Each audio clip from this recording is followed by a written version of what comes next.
Assalamualaikum warahmatullahi wabarakatuh. Mas Pratama, MPM 24.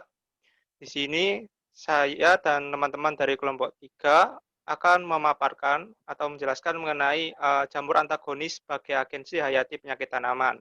Seperti yang saya sudah bilang, saya bersama kelompok 3, anggota kami ada Suatun Hasana, NPM 29, Alti Kurniansa, NPM 195, Nabila Nurrania, NPM 153, Muhammad Adi Wijayanto, NPM 20, dan Ratna Afriani Sukma, NPM 189. Next.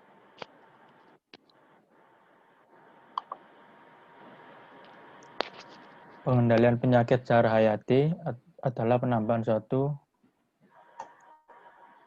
mikroantagonis secara buatan ke dalam lingkungan untuk mengendalikan patogen. Menurut Nur Hayati, tujuan pengendalian penyakit menggunakan jamur adalah mengurangi laju perkembangan penyakit melalui penurunan daya hidup patogen pada tanaman, menurunkan jumlah propagul yang diproduksi, serta mengurangi penyebaran inokulum, mengurangi infeksi patogen pada tanaman, serta mengurangi serangan yang berat oleh patogen. Next.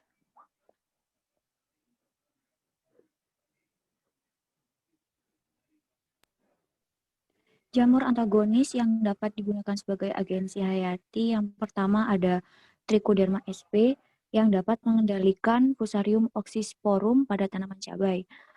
Trichoderma sp merupakan genus cendawan yang dapat dijadikan sebagai agensi pengendali patogen secara hayati. Dengan mekanisme antagonis yang dilakukan oleh Trichoderma ini dapat menghambat pertumbuhan patogen antara lain kompetisi, parasitisme, antibiosis, dan lisis. Berdasarkan penelitian Kunta et al. Tahun 2016, pengaplikasian Trichoderma berpengaruh sangat nyata terhadap penanggulangan penyakit layu fusarium pada tanaman cabai.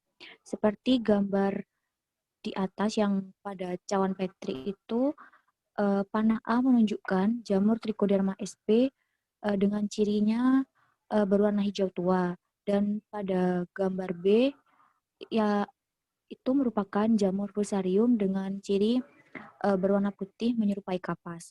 Pada gambar di bawah, samping bawah maksudnya, pada panah merah itu menunjukkan bahwa itu merupakan hifa dari Fusarium sp yang terlilit oleh hifa Trichoderma sp.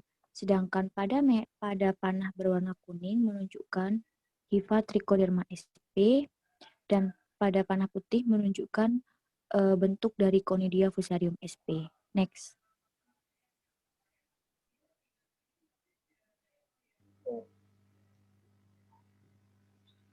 Selanjutnya, jamur Penicillium yang mengendalikan penyakit. Jamur Penicillium mengendalikan Rigidophorus lignosus pada tanaman karet. Penicillium ini merupakan termasuk genus cendawan dari ordo Hypomycetes yang memiliki aktivitas hiperparasitisme. Menurut penelitian Hardianti tahun 2017, cendawan Penicillium ini dapat menghambat Rigidophorus yang merupakan penyebab penyakit akar putih pada tanaman karet dengan reaksinya yang berupa parasitisme dengan melilit hifa patogen dan memiliki senyawa antibiosis yang mereduks ukuran hifa menjadi lebih kecil hingga 50%.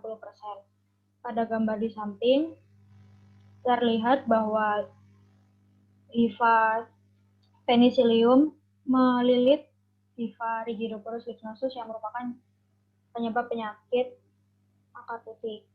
Yang bawah itu penghambatan pertumbuhan koloni oleh cendawan endofit Penicillium sp.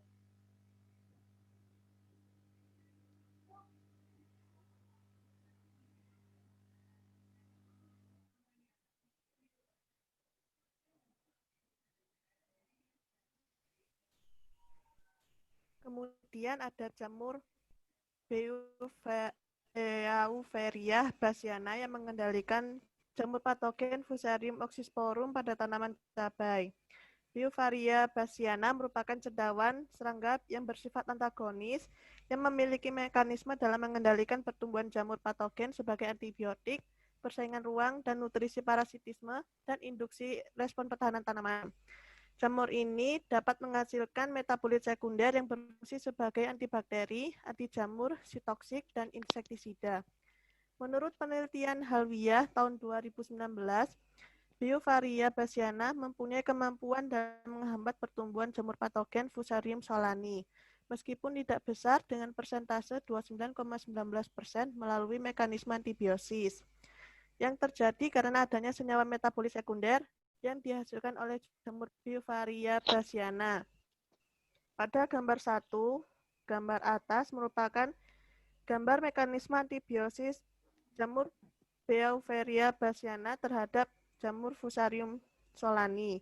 Pada gambar pertama itu jamur antagonis dan yang kedua jamur Fusarium solani.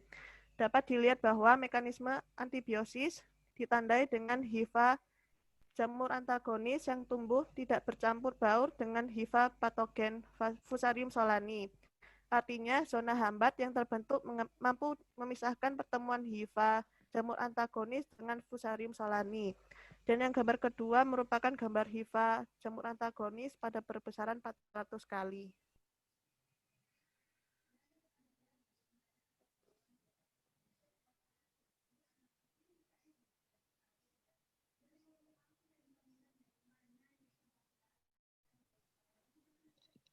Selanjutnya, Glycladium sp mengendalikan Hydrodiplodia theobromai pada tanaman jeruk.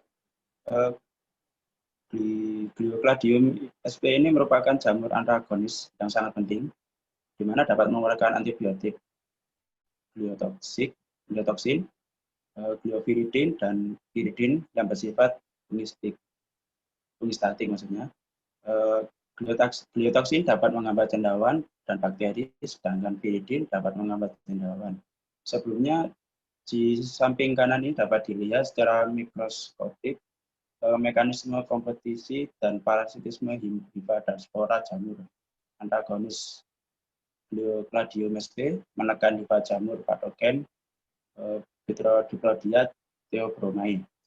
Dan di bawah ini secara makroskopis di media PDA, gambar Glycladium sp hampir memenuhi cawan bakteri dan pertumbuhan jamur Hydrodiplodia theobromai terdesak oleh jamur tersebut sebagai mekanisme kompetisi dan parasitisme. Sedangkan menurut Agustina pada tahun 2019, Glycladium sp dapat menghambat jamur patogen Hydrodiplodia theobromai, di mana penyebab penyakit busuk batang pada tanaman jeruk sebesar 84,56% secara mekanisme parasitisme dan kompetisi. Sekian.